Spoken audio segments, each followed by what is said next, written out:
Right, another keynote down, so some new cards and some tokens to go through, which is definitely wonderful to see, right? We've been having this big question of what will toughness and suspense amount to, and now we know, right? So how they factor into Tough Nut and Pleiades shenanigans is definitely taking shape, if you will. So Tough Nut up first, we have Toughness, right? At the start of your opponent's turn, destroy this, then the next action card you defend with this turn gets +1 this chain link, right? So it's basically the first time you block with an action card on your opponent's turn, you're going to reap that +1 block. And to me, it is a little bit understated, right? Trying to rack my brain around, how many of these you will be able to actively build up. Because currently, instant tap hits the top card of your deck. If it's 6 or more, the crowd cheers you.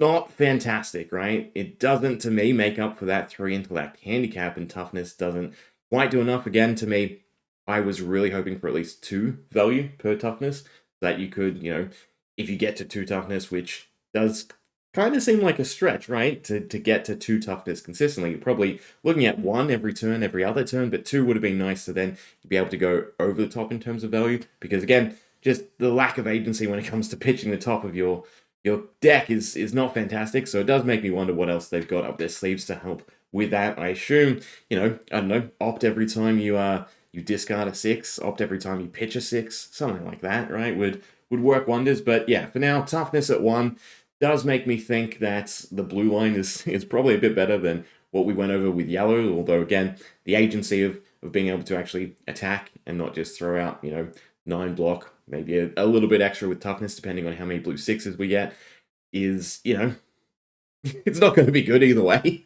right? He is definitely the shenanigan hero for now until we see a bit more, but hey, we get to swing rock finally. That's enough, right? So, along with that, we have Crowd Goes Wild, which is a fantastic card, and on the flip side, we have something like Dig In, which, Dig In creates toughness, would be wonderful, but again, you're most likely using Tough Nut's ability in conjunction with Dig In, so it's questionable how much value you're going to get out of that. It is nice that it has that flexibility, right? You hit a red, well, fine. You get 1 toughness off of Tough Nut because it'll most likely be a 6, and then you get 1 off of Dig In. That's not so bad. That's 2 block then going into your following turn, which, again, should, I think, be the minimum, but anyway, we'll have to see, again, how many other ways he gets to cheer. But hopefully, a bit more consistently, we can get to that 2 toughness value, right, to make up for the staggering 3 intellect, right? Okay, on to our superstar. So, for confidence, we have at the start of your turn, destroy this, then the next attack action card you play this turn can't be defended by more than 2 non-block cards. Where was this on the Harpoon, right? So, confidence is somewhere in between Overpower and Dominate, and I do strictly think it's better, right, than Overpower. So, yeah. It is basically 1 less than Dominate because, we don't have a huge amount of block cards. And the fact that it's non-block means it does shut out defense reactions as well, which is fantastic. It's not from hand either, which is just even more insane. So, yeah, I think this would have worked wonders with the Harpoons, but Marlin seems confident, right? But yeah, so this should definitely help with what you can do with Suspense, which through a card like in the palm of your hands, we now know to be enter the arena with 2 Suspense counters.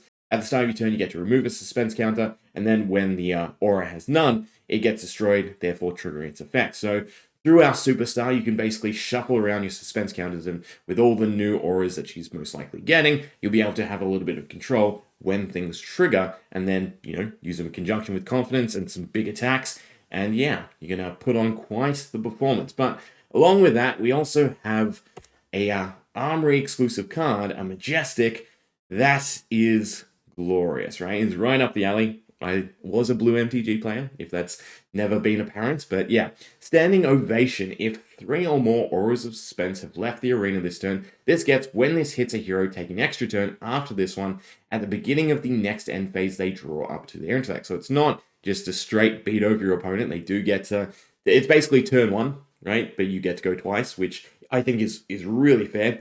6 on a Revered Guardian action, so Seismic Surge does still work. Starts as an 8 and blocks for 3. It's just it's a fantastic card that you really want to build to, and yeah, it's as close to final act as we're seemingly getting, but I can definitely do something with this. So yeah, I do really like Standing Ovation. So again, it will be directly about manipulating those suspense counters on your auras of suspense, which I would definitely infer are just any, aura that has the suspense keyword. So you're most likely using her on your opponent's turn, again, to shuffle them around. Think of them as, steam counters on cogs or anything like that, because they will actively be removed at the start of your turn, so you will have to play the balancing game to make sure you can get those 3 triggers for a card like Standing Ovation to work, right? So yeah, I do definitely like the idea of setting up and having just a nice big turn or two, but I did also like my initial idea, which was suspense would be, applicable to all auras across the board for Guardian, right? She'd be able to line up those buffs too, but I'm sure we'll get a handful of them as well, right? I would assume she comes with a nice full package through both the Armory deck and the actual set, that we get enough of those auras of suspense. Now, for KO, we have Vigor. No, that's not the exciting news. The exciting card is definitely Outside Interference, and this is pretty nuts, but it is a little bit gated by what cards we end up getting for Reviled. So instant discard this, you may reveal a Reviled attack action card from your inventory and put it into your hand. So this is a blue no block, but at the same time, right, it's instant, so you can discard it, and you can fetch either an attack that you want to play on your turn, or you can fetch a block. So that flexibility is fantastic. But again, it isn't Bruce, it is Reviled attack action card, so it will definitely depend on what we see printed. And it's also this question of, is it better to have it in the deck or have that flexibility of having it in my inventory? So that will definitely be very, very interesting to see, but it is a really cool mechanic, and obviously it pairs well with his little title of Underhanded Cheat, right? Then for Wyth Goldman, nothing new, unfortunately. Just Might and Bully tactics, which were previously revealed, but still, he definitely has room to grow, and overall just stacking up Might, right, to get around his innate ability and then capitalize on the fact that you have 5 cards. He will definitely have an easier time popping off as opposed to our rock-loving giant, right?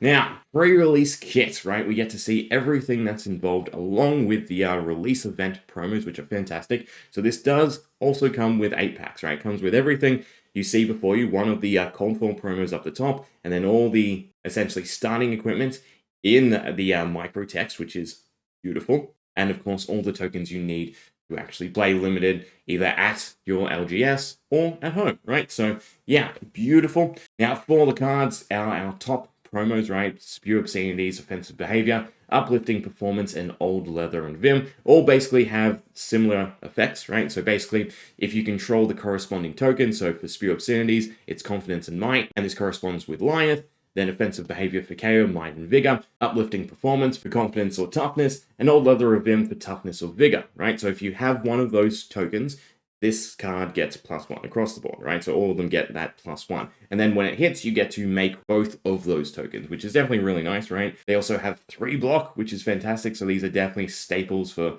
all of the heroes, which is really nice to see. It is unfortunately a red 6 for Tough Nut though, so Spew Obscenities though for Lyeth, right, being a 3, so it's a 2, I definitely think is really nice, right? And then the other stuff is sort of middle ground, right? But I think the concept with KO is obviously to take, blues and then pump them to 6 yourself. Other than that, real cool cards to have as the promos in the pre-release kits, right? And, I mean, they will be available for purchase, so if you want to, try your luck at getting your own playsets, if your store has excess, obviously they're allowed to sell them and you're allowed to buy them. But, yeah, I think the equipment is definitely lovely to see. It's gorgeous, it's fitting, and hopefully it's something that carries on. Now, of the equipment, we have our Garland of Spring, which is basically Blossom of the Spring, but now arena themed, so that's fine. Punching Gloves, pay 2, give your next attack action card +2. So I think that's similar to Fisticuffs. I can't remember if Fisticuffs was an attack reaction though.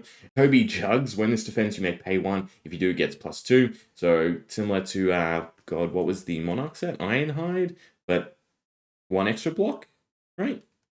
And then the Helm of Hindsight to me is definitely the standout one, right? This is definitely something I can work with. Instant, pay 3, destroy this, and put target attack action card from your graveyard on top of your deck, and it has no constraint, no cost constraint, right? So pitch 3 into it, and you get to set something up, which is definitely fantastic. Looking very forward to see what we can cook up with that, and I think it looks gorgeous too. Aside from that, we have our Charms as the release event promo, so I believe that's by a box, right? Or by a case, or however your LGS does it. But overall, some fantastic cards, and I am definitely a fan of having pre-release kits, because not only will it, streamline events, it'll be easier for the stores to order, use the surplus if they get too much, and overall, again, just make everything run a little bit smoother. Now, last new card, we have Overcrowded as well as an alt art Swing Big. So these will be the Pro Quest promos. So Swing Big looks fantastic, but Overcrowded, yeah, this card's real interesting to me. So 0 cost, 2 block, 1 power. So it starts off somewhat small, but it has the ambush keyword, which means you're allowed to block with it from Arsenal, so that's fantastic. And then it has, when this attacks or defends, it gets +1 power and block for each different name among aura tokens in the arena, right? So the case in points made by James Wyth was obviously Codex of Rathe. So Codex of Rathe creates a Rathe and a Ponder. That is 2 auras in the arena, meaning that if this is in your graveyard, you can yonk it back, put it in your arsenal, and now it's a 4-block card. So in that sense, Codex of Rathe just drops off a little bit, right? Because instead of it being essentially a -3 value to block because you're stuck with an attack, everyone can now take Overcrowded and essentially have a 4-block, right? So you're actually gaining 1 block over what you most likely discard. So that is definitely something to consider, and it will also feature in the set as one of the generic Majestics. So I would have to assume that this is probably going to be one of the top Majestics of the set. So it is nice to see that it already has a promo variant, right, to help ease it up. Although I assume it's the top price as well for the Pro Quest. It will probably still end up as somewhat a pricey card.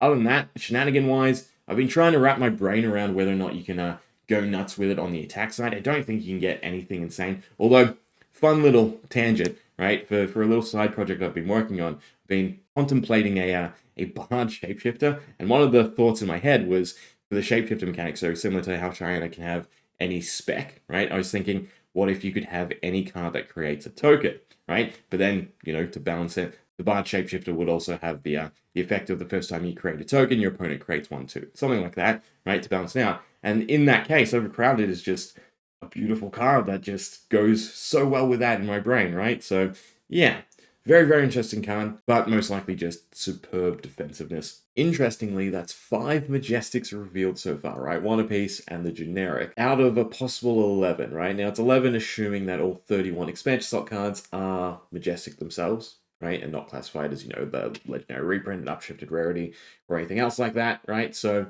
yeah, that's almost half. And for reference, Mastery Pack Guardian comes out the 8th of August, which I think is about 3 weeks away, and nothing. No new information about that just yet. So hopefully we get something, the card-wise, right, in the next week or so, because there is a chunk of Majestics there, and I assume, there is going to be some relevant stuff. I doubt, I should say I'm hopeful, right, that none of the Majestics are Soul Guardian interaction, right, and that's all just kept to the rares and the commons for the actual Crack Shuffle play experience. So yeah, fingers crossed. So then, new cards assigned, right, we have our Super Rares, and Super Rares are definitely here to showcase limited. So that, to me, speaks that they are most likely at 1 in 3 packs, right, so fingers crossed. It would put the overall collective pull rate for Super Rares, right? There's 40 Super Rares overall, back at the case rate, again, collectively as a community, of Welcome Wraith and Arcane Rising. So I'd definitely be really happy to see them at 1 in 3 packs. And again, the whole point of them to me is, again, to really, really spice up limited. So yeah, fingers crossed that they're going to be nice and readily available to just power up your deck slightly, right? And have just a little bit funner of a time showing off these 4 really diverse, fantastic heroes, right? They're just going to be so interesting seeing limited and draft, right? Especially Toughness, if he actually, works feasibly.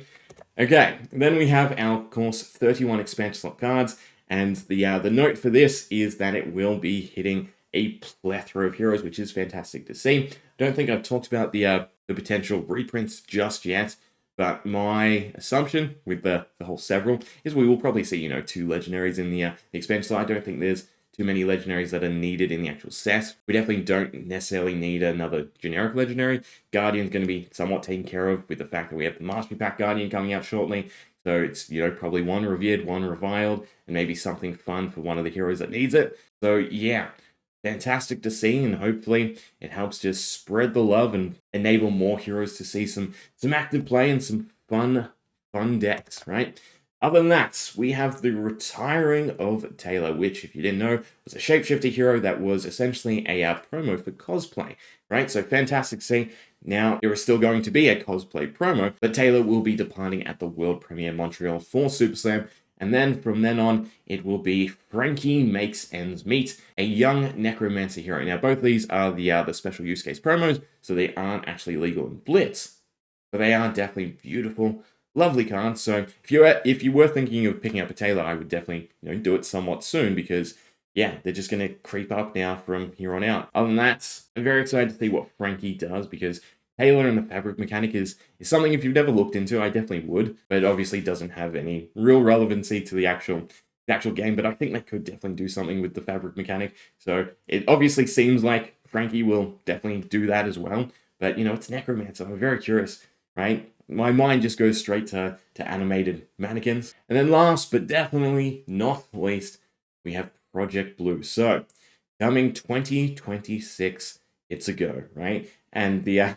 featured hero is none other than Icelander, Frostbite herself, right? So yeah, 2026. I'm hoping that it's somewhat slated between Monarch 3, which should be the first set of the year, and whatever follows. But definitely curious to see what else comes about with it. The whole ban list as well, what they finalized, and of course the amount of events that do see support for it. But there we go. Let me know what you think. Hope you enjoyed. Yeah.